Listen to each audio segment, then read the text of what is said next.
Alright, I'm going to show you how to make these reversible scrub hats. They're really cute. You can reverse them and you can make them with just two about fat quarters size pieces of fabric. So you're going to get two coordinating, or you can get two of the same kind, it doesn't matter. You're going to take the template that I can get you a copy of by emailing me, and you're going to lay your two fat quarters one on top of the other and fold them in half lengthwise. Okay, so one of the templates, this is going to be the side of the hat. You're going to want to make sure and put the edge on the fold so you catch the fold in your template. Okay, now you could trace this out and then cut it. I feel confident enough in my rotary cutter, and it doesn't have to be super precise, that I'm just going to rotary cut around it. So we're going to do that. Try not to cut your template like I just did. Now right here, I ran out of a little space. That's fine. Just cut that as long as you have it. We'll just make a little bit shorter hat.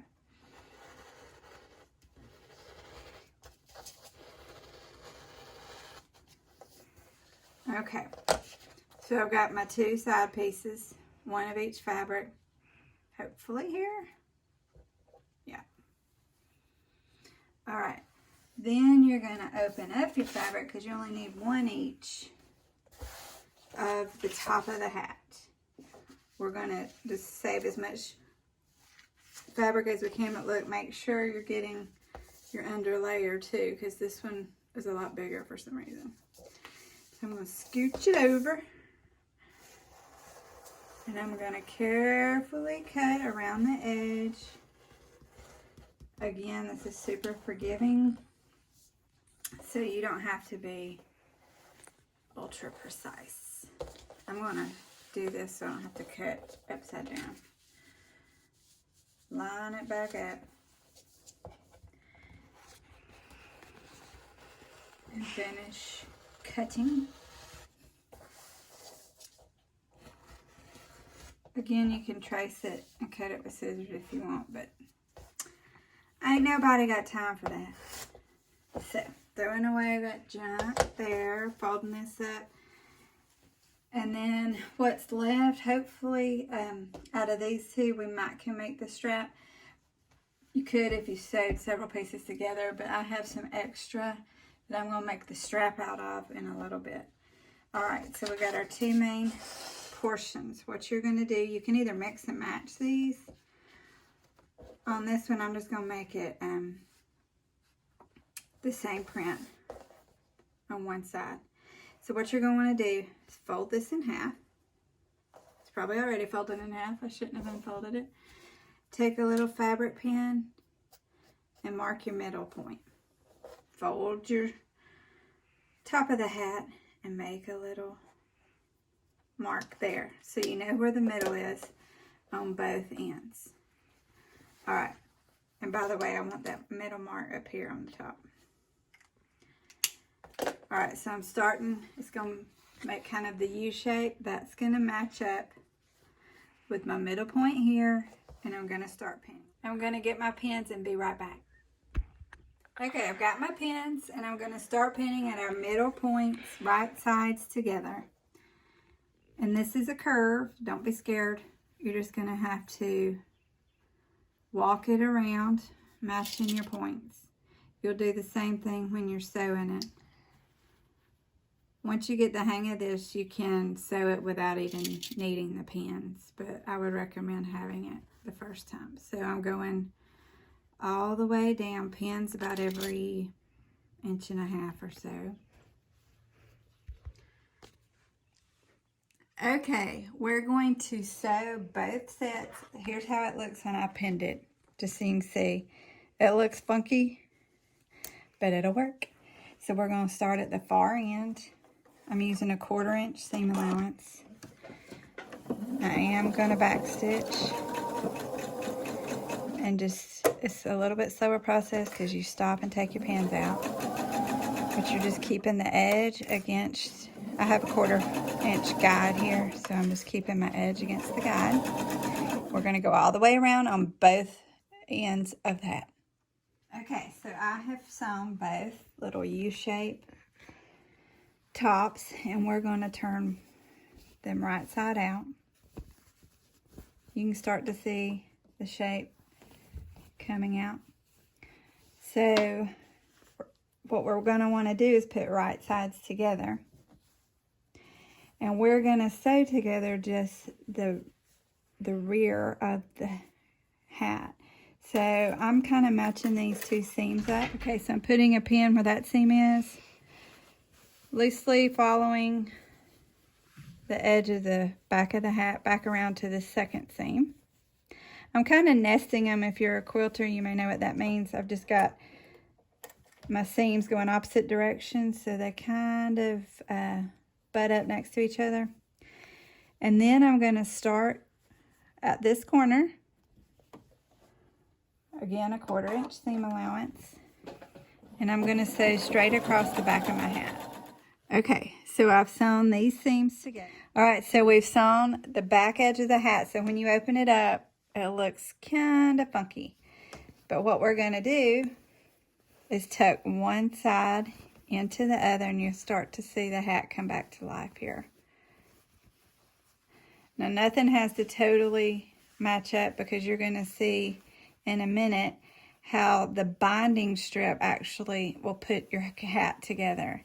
So I'm getting it pretty close, and I'm going to go ahead and iron these seams so they'll be a little cleaner. And I'm going to run a little top stitch right across the edge. I'll show you that in just a second. So here we're just taking it to the iron just to get it laid down as flat as possible back here, so we can run a nice clean top stitch. Now, it's not completely necessary to run a top stitch on this back end, but I think it'll help hold the hat together when you actually have to wash it. So the top stitch is just a little bitty stitch line right at the edge. Not even have to be a 1/4 inch if you don't want it to be. So I'm just doing probably about 1/8 of an inch. At the seams, it gets a little stuck, so you might have to do a little tug to keep it going. Okay, so we've got our two hats, wrong sides together. Now we need to make the binding. So all we're going to do, I happen to have some extra of this fabric. We need about 42 inches of binding. So I'm going to cut two 2-inch strips. This is already about 21 inches long. So two strips sewn together should do the trick. So there's one strip. And here's two. Now we're going to go over and put these together, and I'm going to show you how to iron them into a binding strip. Okay, to put these two strips together, we're going to sew on the diagonal. So I've got one laying right side up.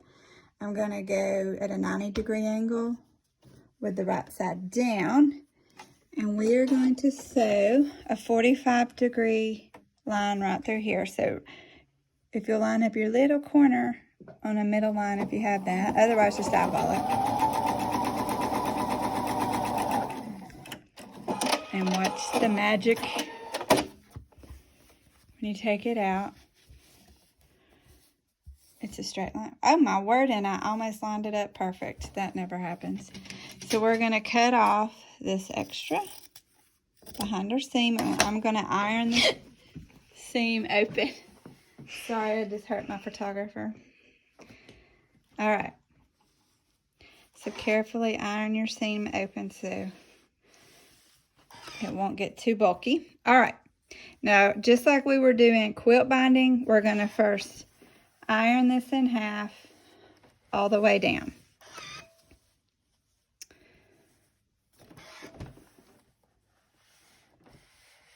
So we can get a middle line. That's why we're doing this. A middle line is going to guide us to iron the rest of it. Okay. So I've got a loose middle line.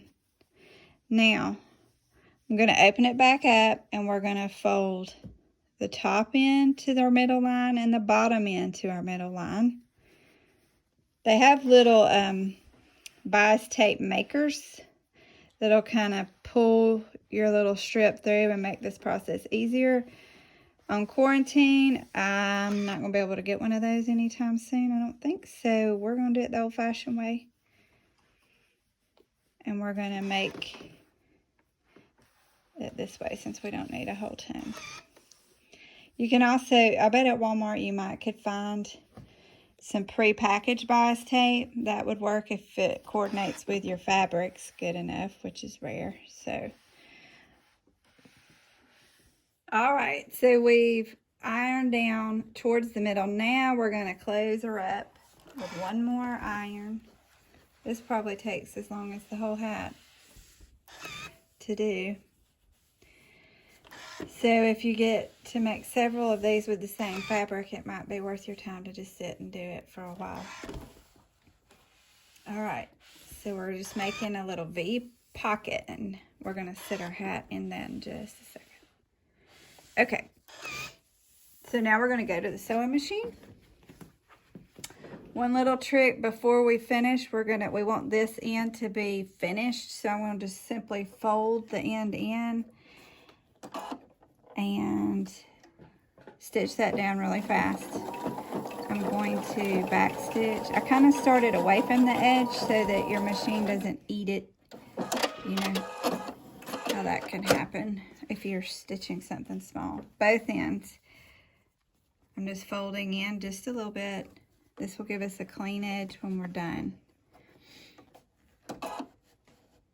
All right, so I'm stitching, starting it, back stitching to the edge, and back stitching at this edge. All right, now this is ready to go on our hat. So we're gonna go back to about our center point, and we're gonna find the center point of our strap. I just fold it in half. So it's probably about where you sewed your two pieces together. And this is just gonna, see if I can get this to look right. We're gonna put both sections of the hat in the V of your strap. And this is where these wonder clips come in very handy. Instead of pins, but you could use pins. So I'm just setting the edge of the hat into my strap and putting a pin over once in a while. You want to make sure both sides are sitting inside your strap. Okay, so I'm going to keep clipping those on, and then I'll come back. Okay, so I've got it clipped all the way around, and of course you're going to have a tail because that's what we're going to tie it with. You'll need to trim off any of these excess strings carefully. We'll finish that up when we're done. So I'm going to start at one end. Let's see, we'll go this way.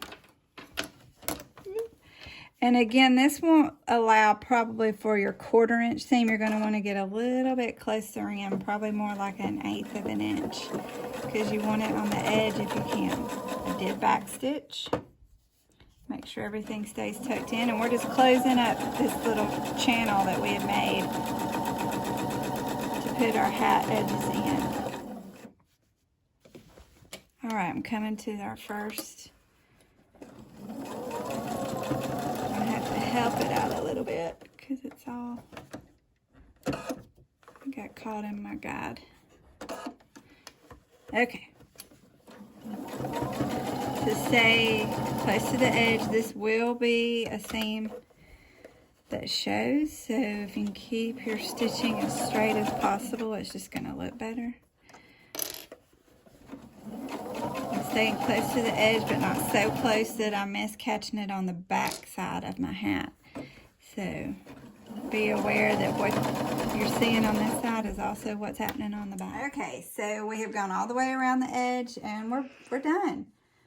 See, it reverses out. But let me show you what I did, a boo-boo, just like I was talking about. This right here didn't catch on the end. This is the side I couldn't see. So that's easy. I'm just going to go back and do one more strip here to finish that out. And I can pull these out with a seam ripper. But that's what I was telling you to be careful with. So give yourself a good solid 1/8 inch or a little bit more so you make sure and catch all your layers. But otherwise, I think it comes out pretty cute.